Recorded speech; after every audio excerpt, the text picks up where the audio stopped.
kalau kita bicara sungai, ya karena di sini sungai itu kan peruntukannya bermacam-macam, Ya, untuk pertanian juga, untuk air minum juga kan gitu ya. Nah dari sini maka dinas yang bersangkutan harus berkolaborasi dengan dinas-dinas yang lain. Masyarakat tidak mau tahu dan juga tidak tahu tentang kewenangan. Dapil saya itu kan Jember dan Lumajang. Pasti suatu saat kan kita akan turun lagi. Ya. Lah ini kan kita harus membawa jawaban.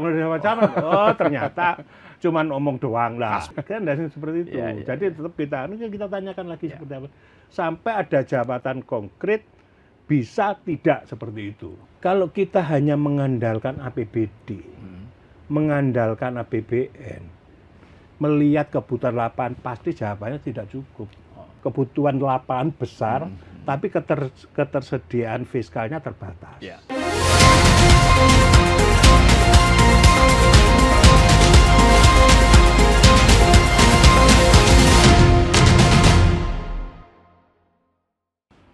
Assalamualaikum warahmatullahi wabarakatuh. Salam sejahtera untuk kita semuanya.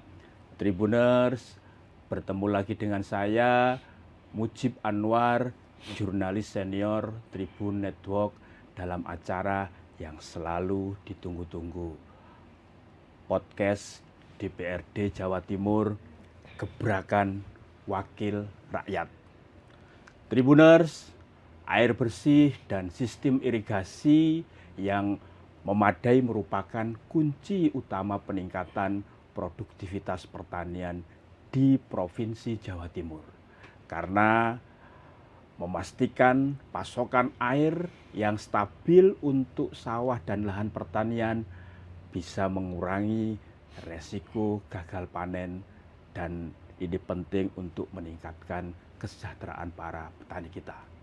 Sementara pembangunan infrastruktur sumber daya air seperti bendungan dan embung untuk irigasi ini juga menjadi prioritas untuk mewujudkan swasembada pangan yang saat ini menjadi salah satu program prioritas pemerintahan Bapak Presiden Prabowo. Untuk itu, Tribuners, Gebrakan Wakil Rakyat kali ini akan mengangkat tema air bersih dan irigasi, kunci produktivitas pertanian di Jawa Timur. Nah, untuk mengupas tema yang menarik dan penting tersebut, sudah hadir bersama kita Bapak DRS Haji Satip MSI. Beliau adalah anggota Komisi D Bidang Pembangunan DPRD Jawa Timur. Pak Satip ya, sapaan akrabnya, ini merupakan anggota DPRD Jawa Timur wakil rakyat yang terpilih dari Dapil Jatim 5 wilayah Jember dan Lumajang. Beliau ini politisi senior, saat ini menjabat sebagai Wakil Ketua DPD Partai Gerindra Jawa Timur. Langsung saja kita sapa. Assalamualaikum. Waalaikumsalam warahmatullahi wabarakatuh. Terima kasih. Selamat. Gimana Pak Satip kabarnya? Alhamdulillah baik-baik. Saya sampai malu. Beberapa kali mau podcast karena ada banyak kegiatan akhirnya terpending. Alhamdulillah sekarang bisa terlaksana. Pak Satip, ini kan kita nanti ngobrol, diskusi soal air bersih dan irigasi, kaitannya dengan produktivitas pertanian di Jawa Timur. Ya.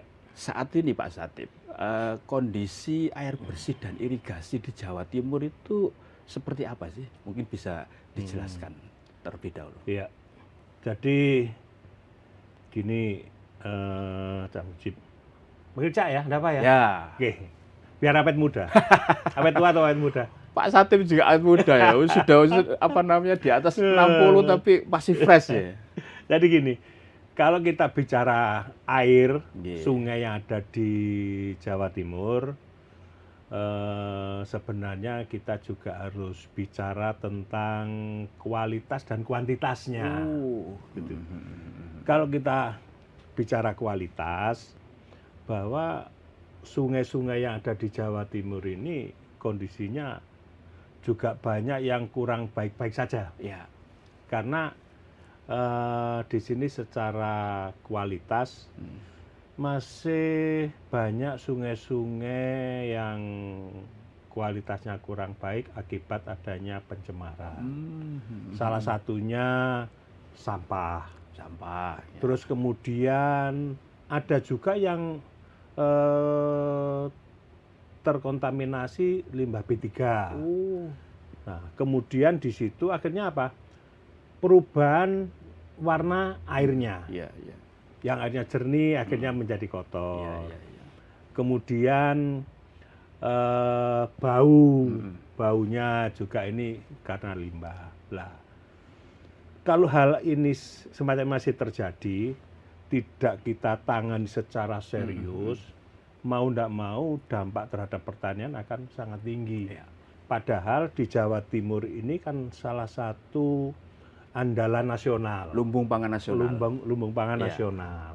Nah, ini kan akhirnya bisa terganggu. Terus kemudian yang kedua secara kualitas. Ya. Secara kuantitas. Kita ketahui bahwa sekarang ini secara kuantitas itu debit air banyak yang berkurang di sungai.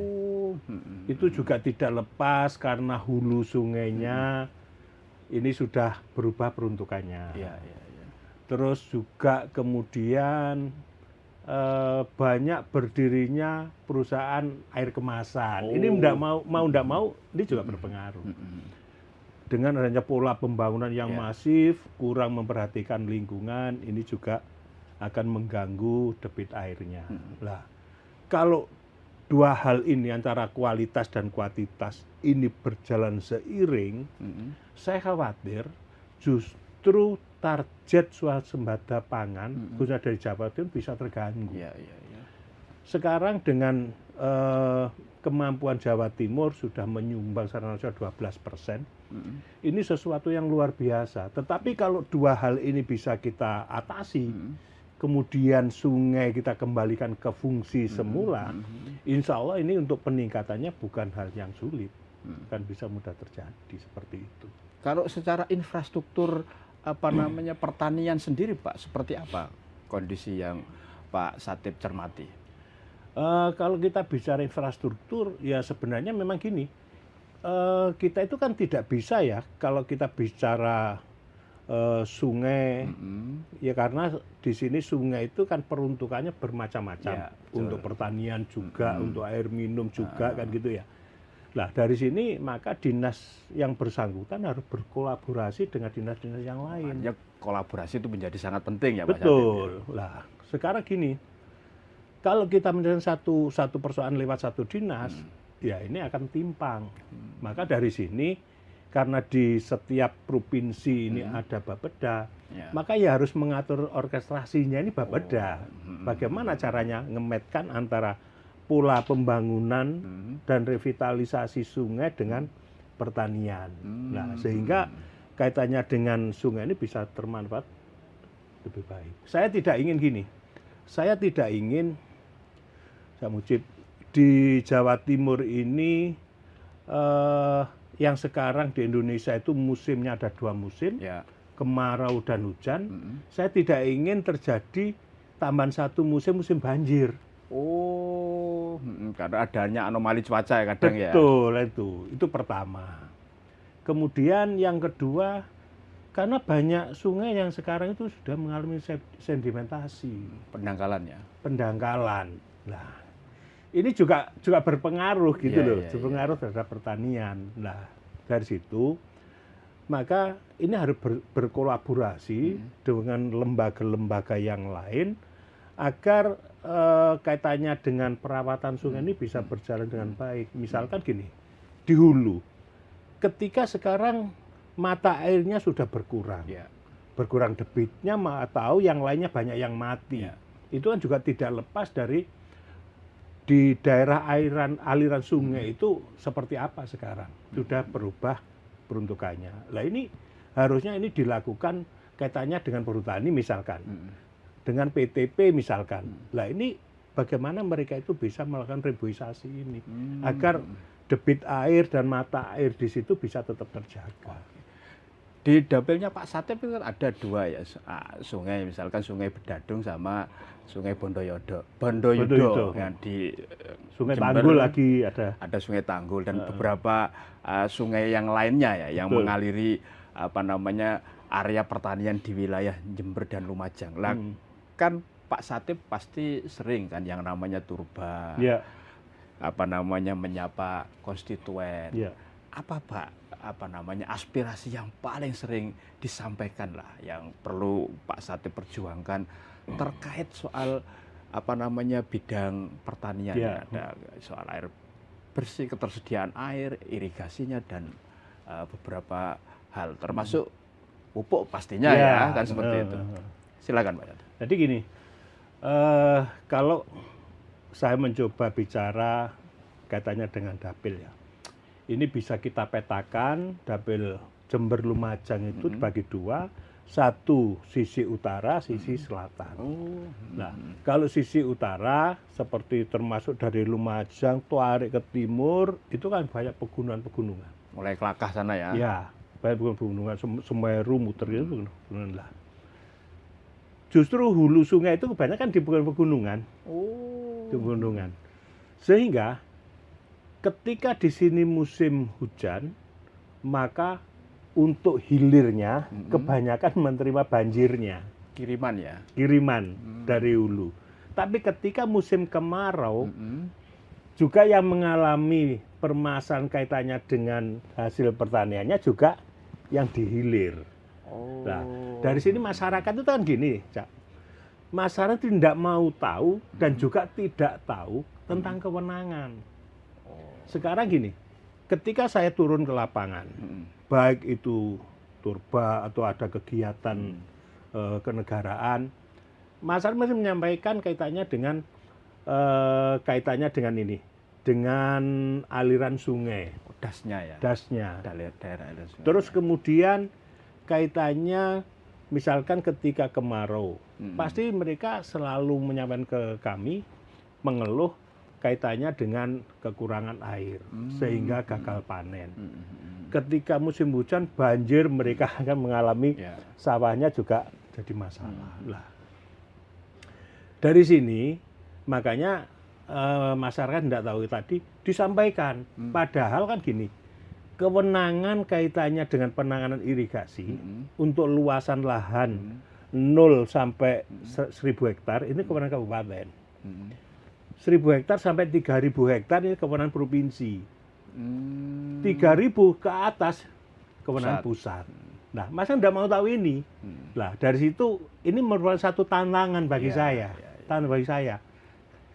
Kita jelaskan masyarakat bagaimana, tapi kan kita tidak bisa lepas tangan. Karena kan kadang-kadang masyarakat itu gini, Mujib, melihat kita ibaratnya dewa. Padahal kita itu jangan setengah dewa. Gitu loh. Akhirnya apa? Ya karena dengan kemampuan kita, kemauan kita, niatan baik kita terhadap masyarakat, kita harus ada ketika masyarakat kesulitan, maka ketika di sini kewenangan dari kabupaten yang 0 sampai 1.000 tadi, kita sampaikan ke DPR kabupaten. Ke pemerintah kabupaten ya. Ke pemerintah kabupaten. Nah, kemudian yang 1.000 sampai 3.000 itu kita sampaikan ke provinsi. Kalau ke pusat kita sampaikan ke pemerintah pusat lewat Balai Wilayah Brantas. BWS Brantas. Dan juga BWS Solo. Ini kalau wilayah barat, utara. Jadi itu harus kita lakukan gitu loh, semacam ya advokasi. Artinya Pak Satip yang penting tidak ada sumbatan ya, sumbatan aspirasi ya. Ada aspirasi dari warga harus disampaikan. Terus dikawal nggak Pak itu Pak? Ya kita selalu kawal karena gini kan dapil saya itu kan Jember dan Lumajang. Pasti suatu saat kan kita akan turun lagi. Ya. Lah ini kan kita harus membawa jawaban. Oh ternyata cuman omong doang lah. Kaspoy. Kan dari seperti itu. Jadi tetap kita tanyakan lagi seperti apa. Sampai ada jabatan konkret bisa tidak seperti itu. Kalau tidak bisa, ya sudah. Tolong diupayakan di tahun-tahun berikutnya. Pak Satip, kan karena ada aspirasi itu kan salah satu bentuk eh, harapan dari masyarakat khususnya petani agar produksi lahan pertaniannya itu terus meningkat. Nah, ini kan penting ya, jaminan atas produktivitas lahan pertanian. Nah, selama ini gimana? Apakah memang itu linear ketika infrastruktur pertanian itu bagus, irigasinya juga bagus, kebutuhan airnya tercukupi, itu berbanding lurus dengan produktivitas lahan pertanian tersebut? Atau seperti apa, Pak Satip melihat? Memang gini, secara teoritis ketika infrastruktur itu baik, maka konsekuensi positifnya juga pasti baik. Nah, tapi persoalannya kan gini, ini kan tidak 1 tambah 1 menjadi 2. Ya. Kadang-kadang 1 tambah 1 menjadi 3, menjadi 4. Nah, tapi yang jelas gini, Cak, maksud saya ingin bagaimana caranya air yang merupakan satu kebutuhan dasar manusia. Bahkan ini kan sampai tertuang di Undang-Undang Dasar 45 ya, pasal 33 ayat 3 tidak salah. Katanya air, bumi, udara kan gitu ya. Kita bicara air. Nah, sekarang gini. Ini karena kebutuhan dasar. Saya ingin kalau kita ingin menciptakan ketahanan pangan, kemudian meningkat swasembada pangan, maka infrastruktur di sini harus baik. Nah, ketika ini baik, pasti hasilnya pastikan baik. Nah, sekarang bagaimana proses untuk menjadi baik infrastrukturnya? Nah, tadi di depan sudah saya sampaikan, saya tidak ingin di Indonesia ini, khususnya Jawa Timur, terjadi 3 musim yang banjir ini. Banjir inilah kunci, gitu loh, kunci. Maksudnya gini, ketika kemarau selalu kita dengar gagal panen. Ketika musim hujan banjir. Nah, sekarang bagaimana kita mengelola air ini agar ini betul-betul bisa sebanding lurus dengan target produktivitas pangan tadi. Nah, dari sini makanya saya selalu menyampaikan ke pemerintah, tolong kaitannya dengan mengatasi air yang selama ini ketika hujan terjadi banjir terbuang ke laut, muspro kan ini. Nah, bagaimana bisa dimaksimalkan? Berarti kita harus membangun embung atau waduk. Kalau waduk mungkin biaya terlalu besar, serahkan pemerintah pusat. Nah, bagaimana caranya? Di sini Pemprov ini mampu melobi pusat untuk membangun waduk ini tadi. Waduk atau embung ya? Embung, biar tugasnya dari pemerintah provinsi, kan tidak sebesar waduk atau bendungan ya. Nah, kalau di sini tercipta waduk-waduk, embung-embung, insya Allah akan menjadi baik. Karena ketika banjir, air bisa kita simpan. Seandainya terbuang tidak seberapa besar ketika tidak ada embung atau tidak ada waduk. Ya. Ketika itu penting dan harus dilakukan, tercermin tidak Pak Satip itu dalam program-program prioritas yang dilakukan oleh pemerintah Provinsi Jawa Timur untuk mendukung terwujudnya infrastruktur pertanian tadi, embung atau saluran irigasi dan lainnya. Ya mungkin gini ya, karena kita bicara kaitannya sungai, maka kaitan paling dekatnya adalah pertanian kan gitu ya. Sebenarnya banyak infrastruktur yang lain, karena gini, kalau kita hanya mengandalkan APBD, mengandalkan APBN, melihat kebutuhan lapangan, pasti jawabannya tidak cukup. Karena kebutuhan lapangan besar, tapi ketersediaan fiskalnya terbatas. Nah, ini sudah menjadi rumus di APBN maupun APBD lah. Sekarang pertanyaan gini, kita jangan hanya jagerno itu tok gitu loh. Kita jangan hanya jagani harus APBD. APBN. Tapi bagaimana yang namanya pejabat di daerah ini mampu berkreasi pikiran. Ada satu hal yang sering saya sampaikan di momen-momen tertentu, bahwa kalau kita hanya jagani APBD, ini sangat jauh dari kebutuhan. Nah, dari situ ada undang-undang, ada perda yang mengatur tentang dana CSR. Oh, CSR Pak ya. Nah, sekarang di Jawa Timur kan banyak perusahaan. Ya. Ada BUMN, ada BUMD, ada perusahaan swasta. Di undang-undang CSR ini kan melekat di pendirian perusahaan berbadan hukum. Nah, kemudian di breakdown menjadi perda. Di perda itu juga tertuang keuntungan 2-4% keluarkan. Nah, ini kan harusnya bisa dikelola secara baik. Bagaimana sekarang kan gini, ini menjadi tanggung jawab pemerintah. Nah, bagaimana si pemerintah di sini itu mampu mengoptimalkan potensi-potensi yang ada ini. Jangan hanya pajak yang diubrek-ubrek, tapi CSR di sini tidak dimaksimalkan.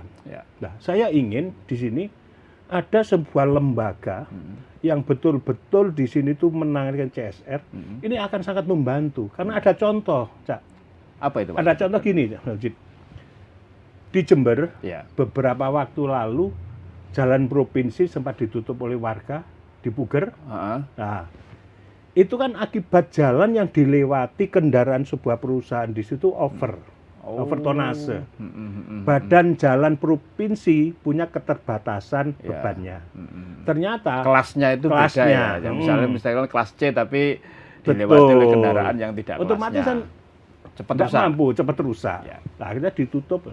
Nah, kemudian kita diundang oleh Pemkab untuk mencari solusi. Kita hadir dengan Pemkab di situ, rapat dengan Pemkab juga dengan perusahaan.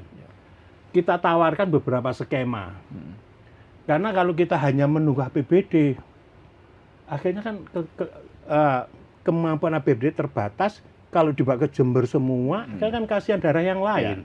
Nah, dari situ kita ngomong ke perusahaan, kalau kamu mau bikin KPBU, kerjasama pemerintah badan usaha.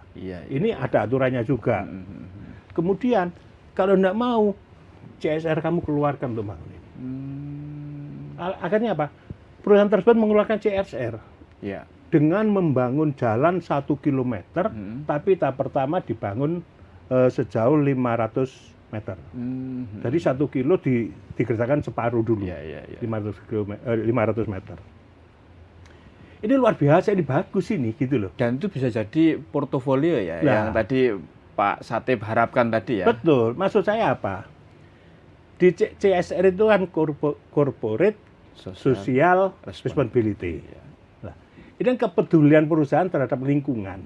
Berarti kan tidak hanya ke jalan saja. Di sini bisa kita tarik tergantung dari improvisasi pemerintah dalam rangka bagaimana bisa memaksimal perusahaan tadi. Saya khawatir gini, Cak Mujib. Saya khawatir sekarang kita tidak pernah bahas CSR, ujug-ujug meletus seperti yang di Jakarta BI. Jangan sampai ini terjadi gitu loh. Nah ini karena ini potensi. Karena ini potensi bisa kita pakai untuk mendorong pembangunan infrastruktur di pengairan juga. Seperti itu. Pak Satip, di Jawa Timur ini kan karena ini konteksnya soal lahan pertanian ya, agar lebih produktif ya, kan ada sekitar 488.000 ini lahan ini yang kira-kira yang kurang produktif lah. Dan ini kan perlu dimaksimalkan karena Jawa Timur punya tugas berat lah, karena sebagai salah satu daerah penyangga pangan nasional. Betul. Sementara target pemerintahan Pak Prabowo ini kan mewujudkan swasembada pangan.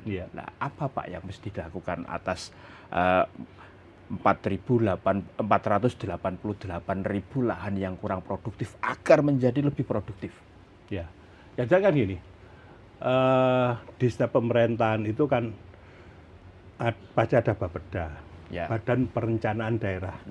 Kemudian ke bawahnya lebih konkret ada juga BRIDA, Badan Riset Daerah kan gitu ya. Nah, kita melihat, kita jangan dulu kaitannya dengan wilayah-wilayah atau daerah-daerah yang harus kita maksimal tadi. Kita melihat ketimpangan dulu. Sekarang di Jawa Timur ada 38 kabupaten dan kota.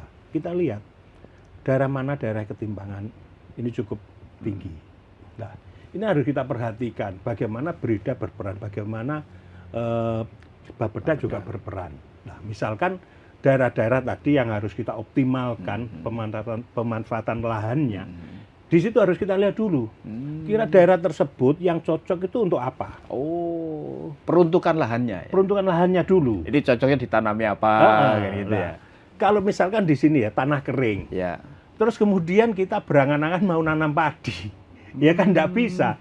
Baru bisa kalau seperti tadi kita katakan disiapkan embung dulu, disiapkan bendungan dulu, waduknya itu baru bisa dialiri. Tapi kalau nggak bisa, nah kalau tanah kering, sekarang kan jagung pun juga butuh air. Ya. Nah kira-kira di sini produk apa yang bisa kita tanam di sini, sehingga dari situ kita maksimal. Karena kita melihat gini, di daerah-daerah tertentu di Jawa Timur ini, ketika di lahan kering hanya bisa ditanami ketika musim hujan. Nah, sekarang bagaimana ketika di sini musim kering ini juga bisa ditanami? Adakah tanaman yang bisa kita lakukan di tanah tersebut? Nah, ini kan tugas dari OPD-OPD yang membidangi tadi. Lakukan di situ riset, lakukan penelitian seperti itu, libatkan perguruan tinggi yang ada. Karena kita tidak kekurangan perguruan tinggi. Betul. Ada ratusan perguruan tinggi swasta, ada puluhan perguruan tinggi negeri. Berdayakan ini dalam rangka untuk membicarakan bagaimana ketimpangan yang ada di Jawa Timur ini bisa terselesaikan. Bukan hanya konektivitas saja, tapi kaitannya dengan produksi ini harus kita tingkatkan, gitu loh. Seperti itu. Oke. Termasuk ini ya, Pak Satip, kan pemanfaatan teknologi ya. Kan sekarang ini kan semakin maju ya. Semua beberapa hal bisa lah dengan bantuan teknologi itu bisa misalkan rekayasa hujan juga atau percepatan percepatan pertumbuhan tanaman pangan juga kan bisa ya dengan teknologi dan beberapa pupuk tertentu ya. Itu membantu tidak kalau menurut hemat Pak Satip? Banyak. Di depan tadi kan saya sampaikan, kita itu punya puluhan perguruan tinggi negeri, punya ratusan perguruan tinggi swasta. Berdayakan. Kemudian UPD kita punya BRIDA, punya Bapeda. Ketika ini berkolaborasi dalam rangka ingin menyelesaikan permasalahan seperti tadi itu, maka nanti akan ditemukan kira-kira kan gini. Kalau di sini tanah kering harus tanami apa? Kalau kering kerontang tidak ada hujan sama sekali kira apa? Nah, kemudian dari kalangan ahli tadi, ini kan bisa memikirkan cara, gitu loh, cara. Salah satunya ya bisa bikin hujan buatan tadi. Kemudian pakai teknologi apa misalkan di sini? Sekarang pakai drone juga bisa. Karena kan dengan teknologi ini kan ini harus kita manfaatkan untuk membantu kita, gitu loh. Jangan menjadi beban, tapi harus membantu kita semua. Termasuk ini ya Pak Satip, untuk daerah tertentu yang itu menjadi backbone produksi tanaman pangan Jawa Timur, bagaimana caranya setiap tahun itu misalkan bisa panen sampai 3 kali. Tidak hanya 2 kali kan. Misalkan di sepanjang daerah aliran Bengawan Solo itu kan sumber airnya kan cukup. Tapi kadang-kala problemnya kan mompanya itu kan ke daerah ke sungai-sungai kecil yang sebagai irigasi ke lahan pertanian. Itu juga perlu tidak dikawal biar produksi beras, gabah tetap terjaga. Ya harusnya memang seperti itu. Harusnya seperti itu. Karena gini, saya beberapa kali itu kunjungan kerja juga ke BWS Solo. Itu kaitannya dengan wilayah aliran das Sungai Bengawan Solonya. Dari Bojonegoro sampai Gresik ya? Ya. Dari Jawa Tengah sampai Gresik kan gitu ya. Betul. Nah, Gajah Mungkur ya. Pernah terjadi di situ ada pencemaran limbah B3. Kemudian pihak pengairan Jawa Timur mensisir sampai perbatasan Jawa Tengah. Ternyata itu masih jalan ke sana. Nah, kita Jawa Tengah, ini kan sudah wilayahnya orang Jawa Tengah. Nah, ini kita tanyakan. Karena apa? Karena ketika air tadi mengalami pencemaran, maka konsekuensinya terhadap produktivitas tadi itu. Nah, sekarang jaringan air dari BWS yang punya nasional pusat, kemudian kita alirkan ke daerah untuk mengaliri daerah yang menjadi kewenangan sumber daya air provinsi, ini sudah baik. Tapi kalau pencemaran masih tetap terjadi kan akhirnya kan juga tidak maksimal. Oh, artinya dari sumber yang irigasi primernya kan Bengawan Solo ini Iya, dialirkan ke sungai sekunder sama tersiernya ini juga bisa bermasalah ya Pak? Ya otomatis kan air kan mengikuti ini. Iya. Dari yang tinggi ke rendah otomatis segala persoalan di situ ekosistemnya juga ikut dan ke sini seperti itu. Nah, mana ini kan gini, ketika kita ingin menyelesaikan persoalan air, ini tidak bisa hanya persoalan yang dilakukan oleh pemerintah saja. Tapi semua pihak harus terlibat, termasuk masyarakat, gitu loh. Pak, tapi kalau terkait dengan alokasi anggaran, Pak, karena kan Jawa Timur ini kan lumbung pangan nomor 1 ya di Indonesia. Sudah cukup, kurang, atau seperti apa faktualnya, Pak, di Jawa Timur? Kalau kita melihat kebutuhan, ya memang jauh dari cukup.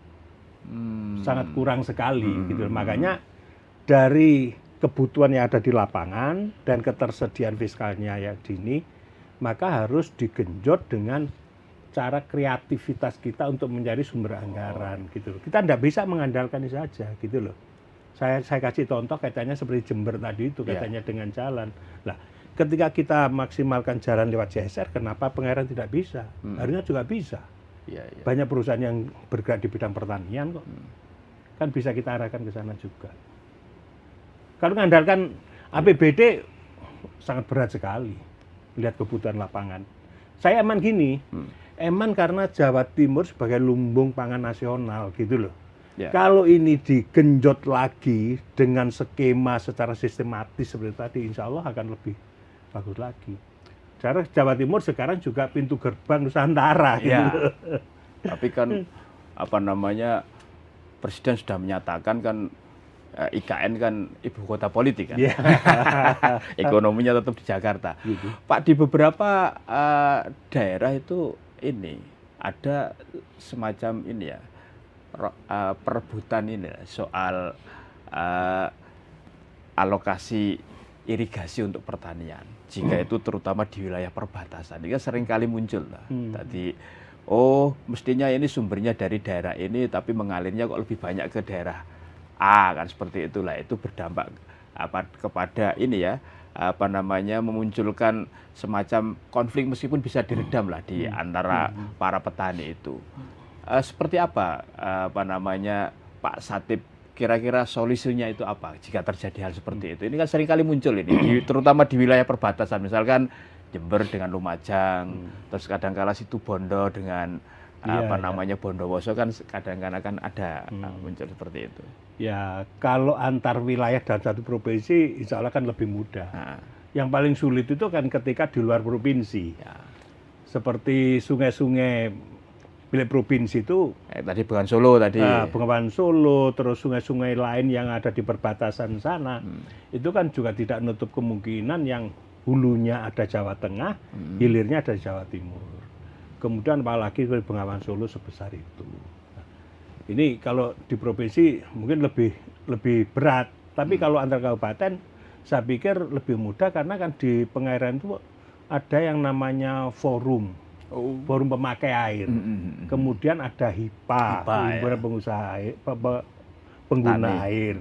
Ini akan lebihan lagi karena di situ sudah ada satu sistem yang tertata. Dan di masing-masing wilayah itu ada ini Jogotirtonya itu, gitu loh. Sehingga ini pembagiannya lebih mudah, gitu loh. Sehingga konflik tidak sebegitu tinggi, kecuali konflik yang ada di wilayah tertentu. Misalkan gini, di salah satu kabupaten, kemudian ada di desa ini, antar warga rebutan, ini yang justru parah, gitu loh. Ini yang parah. Kalau antar wilayah enggak seberapa besar karena di sini masih ada ada forum-forum yang lebih tinggi. Yang di desa ini yang paling berat gitu loh. Karena perebutan air antar desa ya. Betul. Masih dalam satu wilayah. Dalam wilayah. Itu yang paling berat, karena itu kan biasanya terjadi ketika di musim-musim kemarau. Karena kekurangan air itu tadi, sehingga masa tanam akhirnya rebutan air. Ini jadi yang berat di situnya gitu loh. Kita juga tidak mudah untuk menyelesaikan hal semacam, tidak mudah juga gitu loh. Di luar itu Pak, ini kan soal pertanian ya, kan kalau airnya cukup ya, terus pupuknya juga cukup. Nah, untuk meningkatkan produktivitas hasil pertanian, pakai pola model intensifikasi atau ekstensifikasi ya kalau menurut hemat Pak Satip ya, biar apa namanya ujungnya ya tentunya petani semakin sejahtera kan kira-kira seperti itu. Sebenarnya enggak offset ya, enggak ya. Karena kan kewenangan biasanya saling melengkapi aja, saling melengkapi. Jadi gini, kalau menurut saya ini karena yang lebih mendalam itu pastinya Komisi B. Di bidang pertanian. Kita kan cuma infrastrukturnya aja. Kalau menurut saya, kebetulan saya juga punya sawah. Ya yang jelas X dan in itu ya memang harus dilakukan semua gitu loh. Enggak bisa salah satu. Enggak bisa. Yang penting kalau menurut saya kan infrastrukturnya gitu loh. Sekarang kaitannya dengan penyiapan pupuknya, kemudian pemberian pengobatannya, ini dimaksimalkan. Tapi ketika airnya kurang juga punya pengaruh. Terus kemudian airnya lancar, bagus, setahun bisa 3 kali panen, bisa gitu ya. Tapi kaitannya dengan pupuk dan racun kan gitu ya. Yang tadi limbah ya. Iya, limbah. Katakan tadi ya. Ini meskipun kita mengabaikan emisi rumah kaca dulu ya, ini kan juga akan berpengaruh terhadap produktivitasnya gitu loh. Jadi saling ya ibaratnya lingkaran setan kalau di situ. Ya, Pak, kalau kita skala ini Pak, tadi kan Pak Satip menyampaikan bahwa sebenarnya infrastruktur pertanian kita itu sudah cukup bagus. Kalau dibikin skala dari 1 sampai 10 itu berapa Pak itu kira-kira kondisi infrastruktur pertanian di Jawa Timur mulai irigasi dan yang lain? Saya hitung dulu ya. Saya hitung dari angka yang teratas 10. 10 itu milik Tuhan. 9 itu milik pemerintah. 8 itu milik masyarakat. Berarti nilainya masih 7. Masih 7. Masih 7.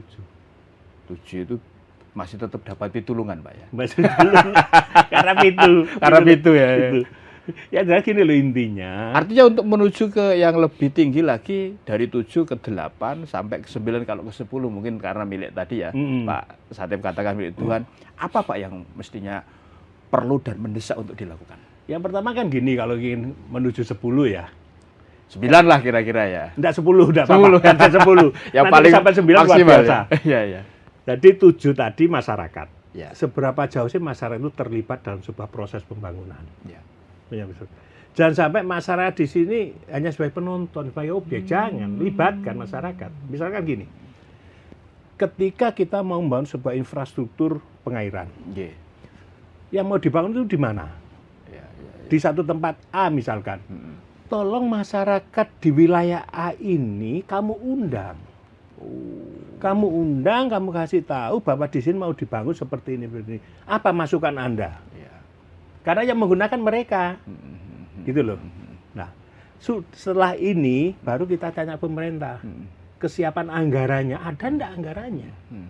Jangan-jangan di sini masih di perencanaan, masyarakat diundang, ketika mau dilaksanakan duitnya tidak cukup untuk yang lain.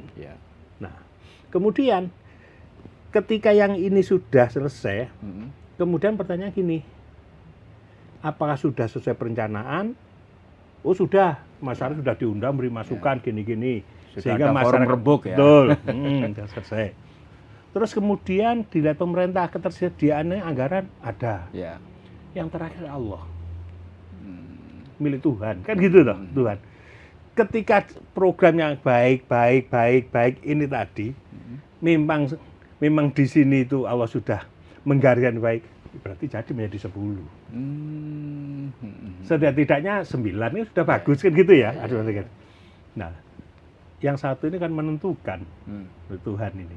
Faktor X-nya ya. Misalkan gini, sudah direncanakan baik, masyarakat setuju, oke, hasilnya ini nanti apa kalau ini kerjakan. Terus kemudian di anggaran juga gitu. Waduh, ketika dibangun terjadi musibah, force mayor. Ini kan Tuhan yang menentukan.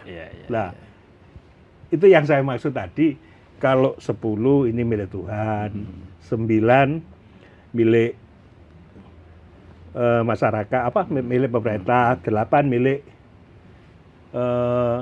masyarakat tadi, jadi 8 pemerintah. Ini dari kita 7. Meskipun kondisi Jawa Timur itu wilayahnya berbeda-beda Pak ya, ada yang perkotaan, ada yang pedesaan, bahkan ada yang wilayah terpencil atau pelosok ya. Itu masih related ya, artinya tetap di angka 7 itu equal ya, rata-rata ya. 7 itu 7 rata-rata, kan ada kemudian yang 8 juga. Sekarang kan tergantung juga gini toh, untuk menuju 8 kan konektivitasnya. Ketika di sini ada masyarakat terpencil tidak terkonek dengan wilayah sekitarnya, ya mereka kan tetap terkucil. Maka di sini harus ada konektivitas jalan, misalkan seperti itu. Misalnya gini, di satu perkampungan ini di tengah hutan, di sini produksinya padi bagus, tahun bisa 3 kali karena pengairannya bagus ada sumber di situ. Tapi ketika akses jalannya di sini jalan setapak, otomatis kosnya kan tinggi. Nah ini salah satu yang menyebabkan ketimpangan. Maka dari sini harus ada konektivitas jalan yang menghubungkan.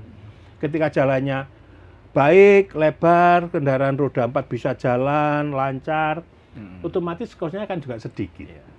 Nah harus seperti ini gitu loh. Pak Satip, ini terakhir Pak.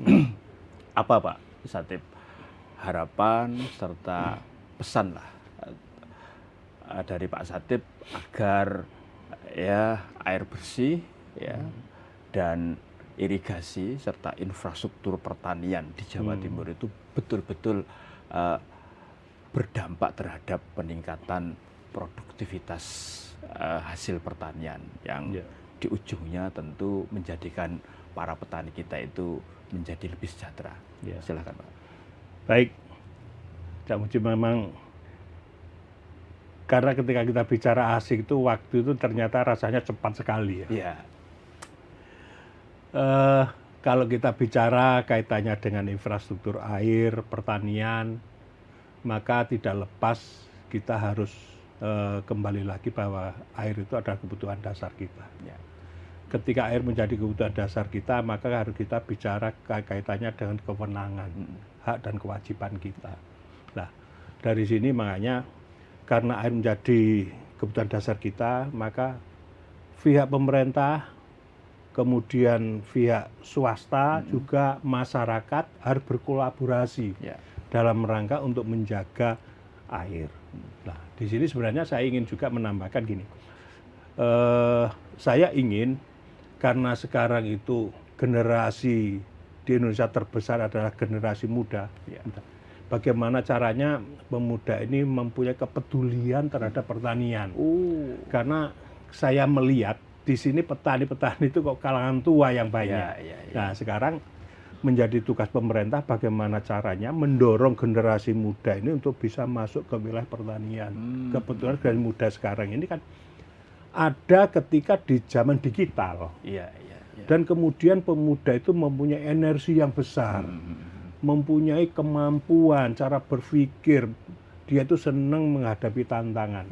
Nah ini ayo pemuda ini kita arahkan dan kita beri ruang seluas-luasnya dalam rangka untuk mengeksploitasi diri dan kita arahkan bagaimana pemuda itu mau cinta terhadap pertanian. Kalau ini bisa terjadi dengan kekuatan pemerintah, kekuatan swasta, kemudian kekuatan dunia pendidikan bisa memberi ruang ini, pertanian Indonesia akan menjadi luar biasa. Jangan sampai namanya pemuda-pemuda ini terjadi seperti yang ada di luar negeri, misalnya di Nepal. Nah, kita tidak ingin seperti itu, karena anak-anak muda itu melek teknologi, maka mereka harus kita libatkan dan kita beri ruang.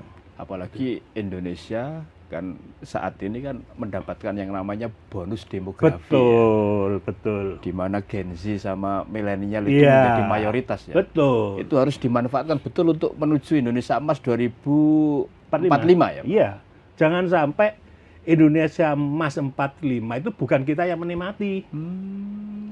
Justru orang lain yang menikmati. Artinya bukan negara kita, masyarakat kita. Ini yang harus kita lakukan gitu. Makanya sekarang kita harus bisa memberikan ruang bagi generasi muda untuk berkreasi dalam rangka eksploitasi diri. Kemudian di situ kita arahkan untuk cinta ke pertanian karena dasar negara kita itu agraris gitu loh. Hmm.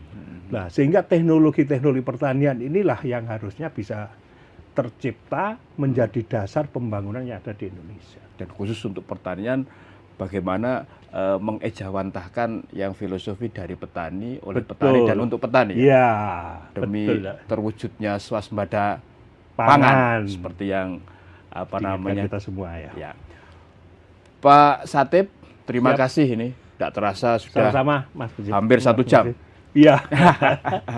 Baik, Tribuners, demikian tadi gebrakan wakil rakyat bersama Bapak DRS Haji Satip MSI, anggota Komisi D Bidang Pembangunan DPRD Jawa Timur. Kita akan ketemu lagi dengan narasumber, para tokoh, politisi lainnya untuk mengulas berbagai macam topik menarik tentang permasalahan dan solusi untuk menjadikan Jawa Timur makin maju dan sejahtera. Terima kasih juga Tribuners selalu setia menyaksikan gebrakan wakil rakyat di channel YouTube kesayangan Anda. Harian Surya, Tribun Network, mata lokal menjangkau Indonesia. Saya Mujib Anwar undur diri. Terima kasih. Assalamualaikum warahmatullahi wabarakatuh. Salam sejahtera untuk kita semuanya. Dan yang paling penting, jangan lupa bahagia.